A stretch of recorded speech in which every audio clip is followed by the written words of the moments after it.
imagine that changing won't be pretty disappointing. That's real gut punch, that one. Yeah, disappointed, obviously. Particularly when it happened so late. But it's part of the pain of football, and when things happen under those circumstances, you just got to take it. But can't fault players' effort or their commitment today. It was always going to be a tough game anyway. Wolves here, we just couldn't hold out. Obviously, key players missing, but you were visibly frustrated in the touchline appearance during the entire game, really.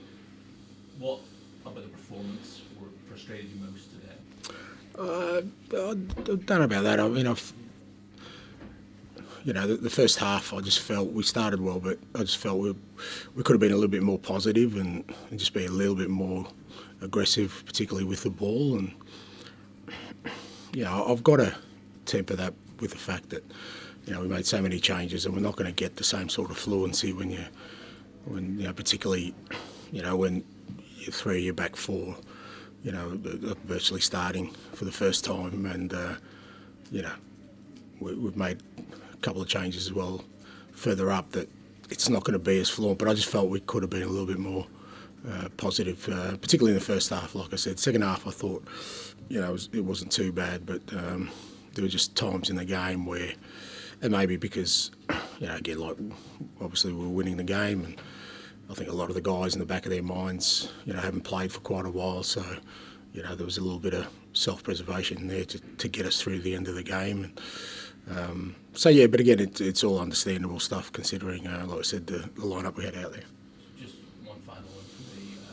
For the overwhelming majority of the game, Ben Davies and Eric Dyer did a really great job with the limited game time they've had this season. What can you say about their performances and kind of what their attitude as well, of always being available when called upon? Yeah, no, like I said, I think both of them and Emerson and even for guys like Brennan and Pierre who haven't really started a lot of games, had a pretty settled lineup. But like I said, particularly those two guys coming in, I thought their commitment, their endeavour to play our way was there for the whole game, and they held out in the end. I mean, I think that you could see they were feeling it towards the end, but they didn't let their performance levels drop.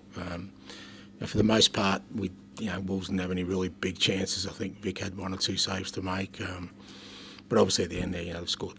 Especially the first goal was a really good goal, and I think we probably ran out a bit of steam in sort of the last few minutes. But again, Wolves kind of, particularly the crowd behind them, were able to lift.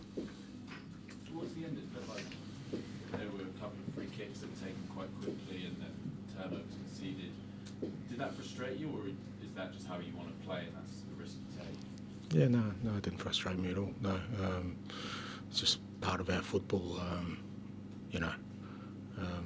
From my perspective, that wasn't kind of the stuff that, like I said, I just felt there were times, especially in the first half, where we had real good control of the game, where I just felt we could have been a little bit more positive with our play. Are there any positives you can take from today? Well, I've already said, I think, the character, the commitment. I mean, I don't dismiss that. There's a massive effort going on out there against a strong opponent here, particularly here at home. And, like I said, guys have played their first game of the year. You're changing three out of a back four. So it's fairly disruptive, especially when guys haven't played at all. So there's a lot of positives to take out of it, from the fact that, they'll be better for the experience, they'll be stronger, they've got a match under their belt. So there's plenty of positives. First goal for Brennan Johnson, that give him some confidence? Yeah, I hope so. I mean, it's not just the measure, and he's one of the ones I think he could have been a little bit more positive for us in the first half. But again, Brennan's not really had a clean run at it. He's kind of had a real disrupted sort of beginning of his career with us, and I think the more we get him into these situations, I think there's definitely goals in him. There's more of a goal threat in him, and but again, you could see at the end he sort of ran out of legs because he just hasn't played a lot of football since the start of the year. Okay, thank you. Thank you.